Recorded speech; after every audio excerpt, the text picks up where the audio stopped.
Fala galera, meu nome é Fabrício Lopes e eu venho aqui trazer para vocês tudo o que está acontecendo no futebol carioca, dentro e fora do Rio de Janeiro. Nesse vídeo aqui nós vamos falar sobre os dois amistosos que o Botafogo vai fazer, sendo que um deles será de portões fechados. Vamos falar também sobre a reformulação no Vasco da Gama, que pode tirar da equipe Cruz Maltina um dos seus principais jogadores na temporada. Também quero falar sobre a Taça Rio. Tivemos virada na Taça Rio, o Sampaio Corrêa e Madureira fazendo a decisão do certame regional. E é claro, vamos falar também muito sobre a vitória do Mengão em cima do Fluminense por 2-1 na partida realizada nesta quarta-feira no Maracanã. Então fica com a gente até o final, curta, comenta, compartilha e, é claro, se inscreva na TV O Dia para a gente estar cada vez com mais informações aqui no YouTube para você, torcedor carioca, torcedor dos clubes do Rio de Janeiro. Bora começar a falar então? Bom, eu abro o nosso vídeo falando sobre o Botafogo. O Botafogo tem dois amistosos marcados para poder colocar a equipe em ritmo de jogo e fazer os testes que o técnico Renato Paiva acham necessários para a estreia no Campeonato Brasileiro. O Botafogo, que não joga desde o dia 27 de fevereiro, vai a campo neste sábado no Newton Santos às 17 horas enfrentar a equipe do Cruzeiro, que também foi eliminada do Campeonato Mineiro. Mas tem um detalhe, esta partida não terá transmissão e nem portões abertos. A ideia de Renato Paiva é fazer uma extensão dos treinos que vem realizando e não quer saber de divulgação do resultado da partida. Mesmo que o Botafogo vença, o técnico Renato Paiva acha desnecessário divulgar o resultado do jogo contra uma equipe que é uma potência do futebol brasileiro para não colocar ainda mais pressão em cima dos seus atletas que já estão muito pressionados. Por isso, ele nem trata o jogo contra o Cruzeiro como um amistoso, e sim como um jogo preparatório entre as duas equipes.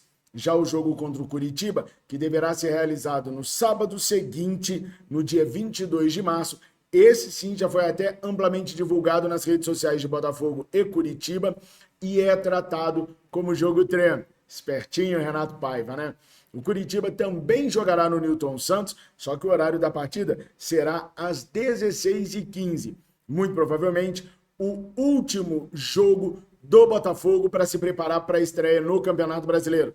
Você, torcedor alvinegro, acha que o técnico Renato Paiva pode levar essa equipe do Botafogo a ser campeã brasileira e da Libertadores da América? Coloca aqui nos comentários o que você, botafoguense, está achando dessa reta final de preparação da equipe alvinegra para a estreia no Campeonato Brasileiro. E o Vasco da Gama sofre com muitos problemas financeiros. Isso não é novidade para ninguém. Só que agora os problemas financeiros do Vasco podem acabar acarretando na saída de vários jogadores importantes da equipe.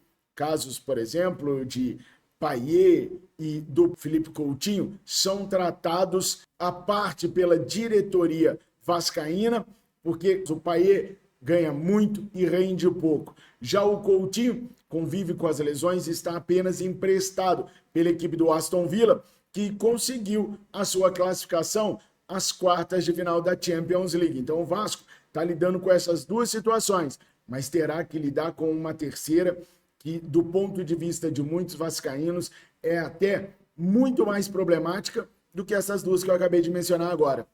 Trata-se do excelente goleiro Léo Jardim. Com o contrato se encerrando em dezembro de 2025, Léo Jardim está recebendo sondagem intensa da equipe do Cruzeiro. Alexandre Matos, executivo da equipe de Belo Horizonte, entrou em contato com o goleiro e está propondo ao jogador vascaíno um contrato muito melhor e muito superior, financeiramente falando, daquilo que ele tem hoje na equipe vascaína. Só para vocês terem uma ideia, o que se diz pelos lados de Minas Gerais é que Alexandre Matos teria oferecido o dobro do salário, das luvas e das premiações que o atleta recebe hoje na equipe de São Januário. E isso teria mexido tanto com o goleiro que as investidas do Pedrinho para tentar renovar o contrato do goleiro nem têm sido respondidas pelo staff do jogador que treina normalmente. O Cruzeiro pode ter o jogador de graça a partir do dia 1º de julho, quando o Léo Jardim poderá assinar um pré-contrato. Dificilmente o Vasco vai conseguir ganhar essa queda de braço com o Cruzeiro se o Cruzeiro realmente se manter fiel àquilo que vem propondo para o goleiro.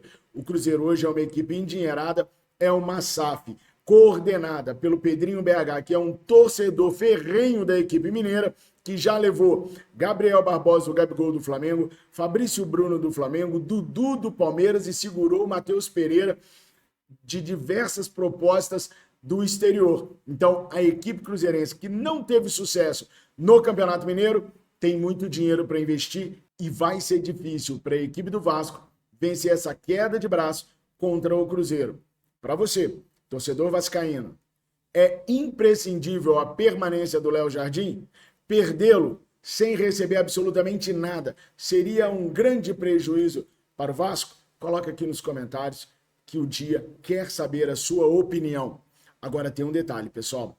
Vamos falar agora sobre Campeonato Carioca e também sobre a Taça Rio.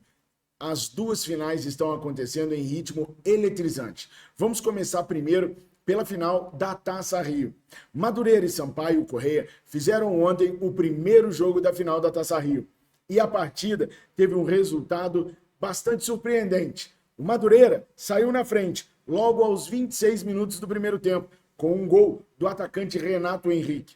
Mas logo em seguida, aos 35 minutos, de cabeça, o zagueirão Lucas Marreta marretou para as redes do Madureira, empatando a partida.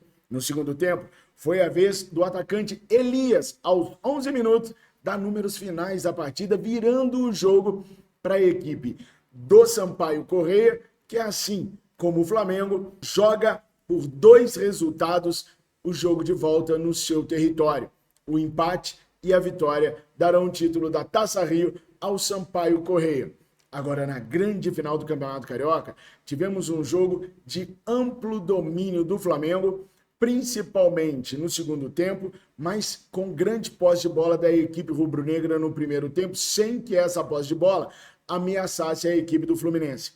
Logo aos 5 minutos, o Wesley mostrou a que veio. Sobre olhares de Dorival Júnior, que estava na arquibancada assistindo a partida, o Wesley arriscou um pombo sem asa que o Fábio aceitou. O kick da bola na frente do goleiro matou o goleiro do Fluminense e o Flamengo abriu o placar logo aos 5 minutos. Parecendo que seria um domínio também confirmado por gols, o Flamengo seguiu tendo mais posse de bola. Em determinado momento, o Flamengo chegou a ter, no primeiro tempo, 80% de posse da gorduchinha, mas não transformou isso em ações para fazer mais gols contra a equipe do Fluminense. Mano Menezes acertou a sua equipe e o Fluminense passou a ser muito mais perigoso do que o Flamengo toda vez que tinha a posse de bola. Em contra-ataques muito bem orquestrados pelo John Arias e também por Canóbio, mas principalmente pelo Serpa, o Fluminense foi chegando com muito perigo à frente do goleiro Rossi. Em uma das oportunidades, inclusive, John Arias ficou com um gol escancarado para empatar a partida ainda no primeiro tempo e chutou para fora. Uma coisa que o atacante do Fluminense não costuma fazer. Germancano teve poucas oportunidades. Apesar de Germancano, Canóbio, junto com John Arias, quase sempre ficarem no mano a mano com os defensores rubro-negros e por muitas das vezes até vencendo, isso não fez com que o Fluminense conseguisse traduzir esse perigo em gols contra a equipe rubro-negra. Resultado, no fim do primeiro tempo, o Flamengo saiu vitorioso por 1-0. No segundo tempo, o Felipe Luiz ajeitou o meio de campo, fez algumas substituições e com a entrada do Juninho, o Flamengo conseguiu fazer 2-0 em cima da equipe tricolor.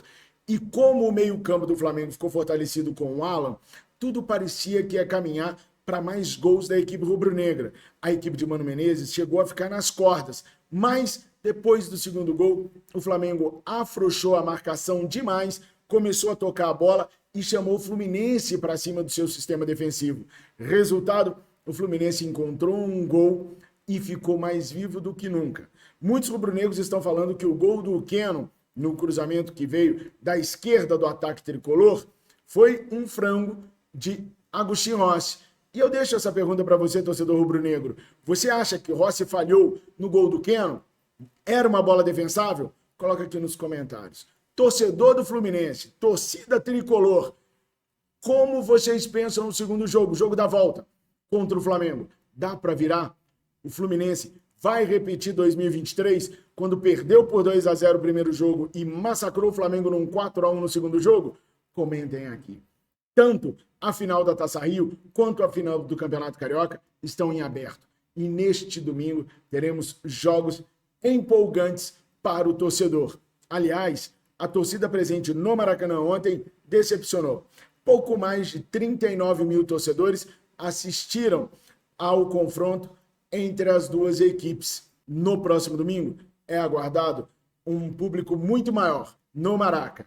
Será que teremos Fluminense campeão carioca de 2025? Será que teremos a equipe do Flamengo campeã de 2025? Eu quero ver qual torcida é mais forte aqui nos comentários. Comentem. Pessoal, essas eram as notícias que eu tinha para trazer no momento para vocês. Eu volto com mais informações aqui na TV O Dia para você, torcedor carioca, a qualquer momento. Não esquece de se inscrever aqui no nosso canal e de visitar as minhas redes sociais.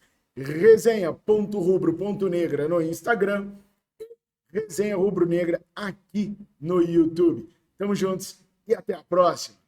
Saudações.